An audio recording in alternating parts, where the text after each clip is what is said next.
Hi, everybody. Meteorologist Joe Chaffee. It's Saturday, January 28th. So let's take you through the new run of the GFS and a few other models, and we'll show you what's going on. First off, we've got this northwest flow, this west-northwest flow, actually, that's coming down out of Canada. So as each one of these little upper air disturbances swings by, you wind up getting a little bit colder. So we've got basically these little clipper systems that are moving along the flow.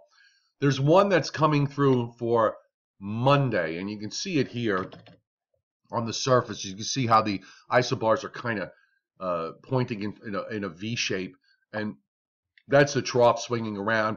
A little low starts to form in Northern Virginia, and oddly enough, the model is going back to something that it did initially about 2 days ago on one run, which led me to believe that maybe there'll be a little more widespread precip with this, and it's kind of trying to go back to this idea. A low forms off the New Jersey coast, but because of how everything is structured in the upper atmosphere, it just kind of pins some snow east-west across southern New Jersey to the Washington, D.C., Baltimore area, all of the Delmarva Peninsula, and it even has a little blue down in southeastern Virginia. And then it moves on and out, and it basically just misses everybody, kind of glances the Jersey Shore there during Monday morning, and then out.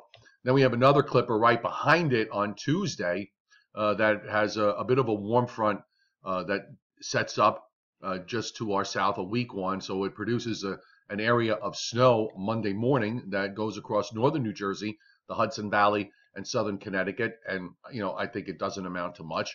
And then out that goes. And then as we move along, something kind of wants to run out from the south toward the end of the week as it stays at least seasonally cold in the northeast, or maybe a little bit below average. That low is weak. But then here comes the stronger low that models have been keying on for the February 6th, 7th time frame. It's just that every run does something completely different with it.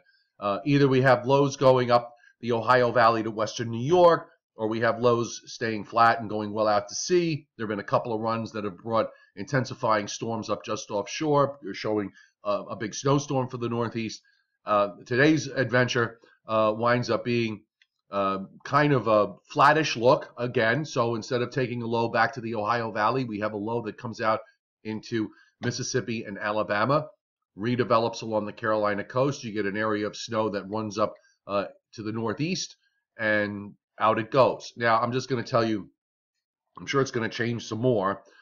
If I had to pick a solution that makes the most sense, I certainly would not pick the one that shows the intense deep low, because we've had virtually nothing like that all winter long. So every time the model spits out a really intense system, it doesn't happen. So the idea of something weaker to me makes more sense. If it is weaker, it'll probably be further south. So that would make sense.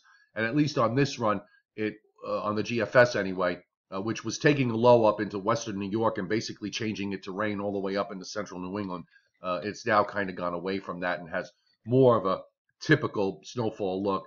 I also tend to think that this is going to wind up being, if it winds up playing out, that it's not going to be a major event. So there's the low, and that goes out, and then we have another polar front that comes through with a shot of cold air, and then it looks like a little diver on the model for the weekend of February 11th, if you want to go out that far. But again, we're now in La La Land as far as that's concerned. So let's look at the upper air, because I think that's really important, and it really kind of is probably a better view in terms of what happens rather than the surface specifics, because, frankly, we're not going to know that really until we get inside day 5 anyhow.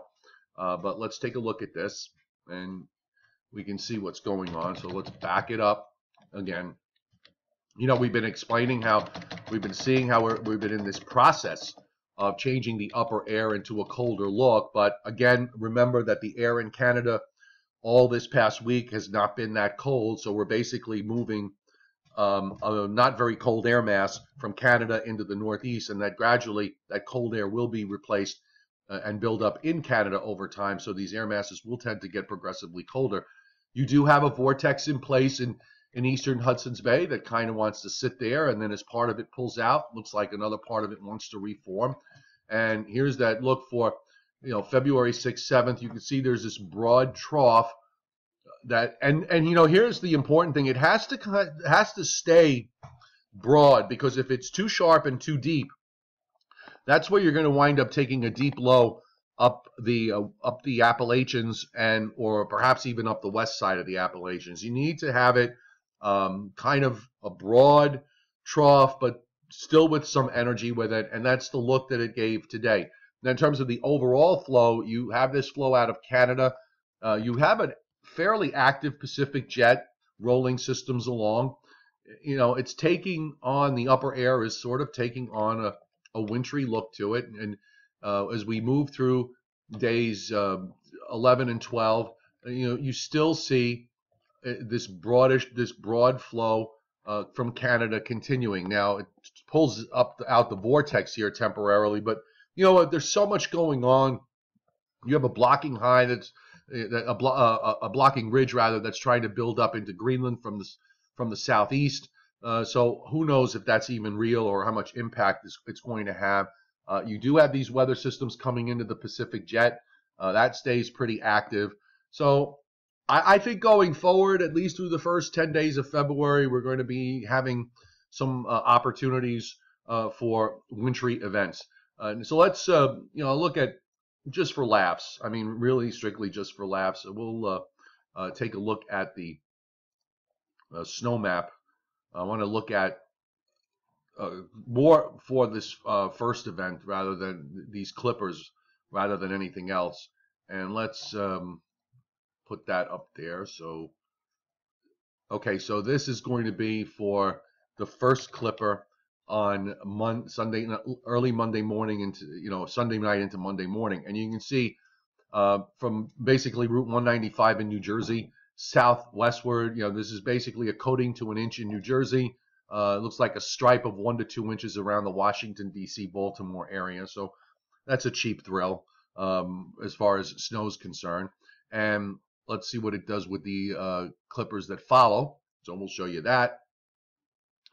And okay, so this is now what I'm showing you is 24-hour snowfall. So this is the second clipper for later Tuesday into Tuesday night. So it's basically a coating to an inch or so across north of Route 195, including Long Island and the Hudson Valley, some 1 to 3 inch amounts in northeastern Pennsylvania, some 1 inch plus amounts into southern New England. Cheap thrill if there ever was one.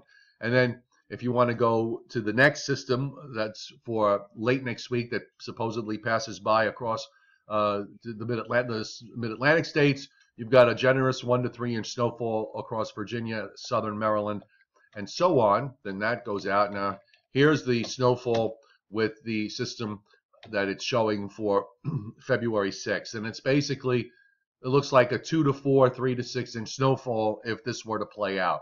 Who knows at this point? I mean, this is just, I show these maps, by the way, and I know some people are going to be criticizing me about this. I show them because these maps are available in the public domain. It's not like I'm showing you anything proprietary. I'm not showing anything that's secretive. And I'm making it very clear that, the variability is so great as you go forward that who knows? These maps are going to change as the models change. So I think, my view is, as far as my audience is concerned, I believe you're adults. And I think I can give you information, and you can take that information and interpret it in an adult way. That doesn't mean and what it doesn't mean is that, you translate what I'm saying by saying that Joe is predicting a mega blizzard. Absolutely not. I've been in this business too long, and I understand how people basically hear what they want to hear. So if I tell them, if I give them a 5-sentence answer about what I think is going to happen, they'll just key in on several words, and that's what they'll remember. So if somewhere in that 5-sentence answer where I'm trying to explain why it won't snow, the words snow, heavy snow, and blizzard are in there in 3 separate sentences, that's what they will come out of, and they'll run around and say, Joe said heavy snow and a blizzard. Okay, so just bear that in mind. You guys, I think you understand the context of what I'm showing you here. So let's go forward. If you've stuck this long, almost 10 minutes into my video, I assume you like it. So if you would, subscribe to my YouTube channel. It's free. Hit the little red button on the side there. and you'll get notifications whenever new videos go up, and I really appreciate it. Also, please, if you'd like, feel free to participate in the ongoing conversations that develop with each video. People are always posting things, and I keep a I have a very wide latitude. I seldom have ever deleted any comments unless they're downright offensive. So you really have to push the envelope to get to get to that level. So and I'm really glad everybody has really been great about the things that they've posted. I can't tell you how I've enjoyed the engagement here on YouTube, because all of you here want to be here, and that makes a big difference. And you're not here to cause trouble and say stupid things, and I really like that. So please subscribe to my YouTube videos, download my app if you'd like. You can subscribe to my local forecast for New York, New Jersey, Long Island, Connecticut, Hudson Valley, and Eastern Pennsylvania. That's just $1 a month. And by the way, I just put this out there. If you feel like buying me a cigar or whatever, if you go to my website, I do have a tip jar there. That's up to you. I just put it out there. So, I can't do it through YouTube, but it is up. So thank you very much. I hope everybody has a great rest of your weekend, and we'll talk to you again on Sunday. Hopefully you'll have some more to talk about here with regards to these weather systems going forward.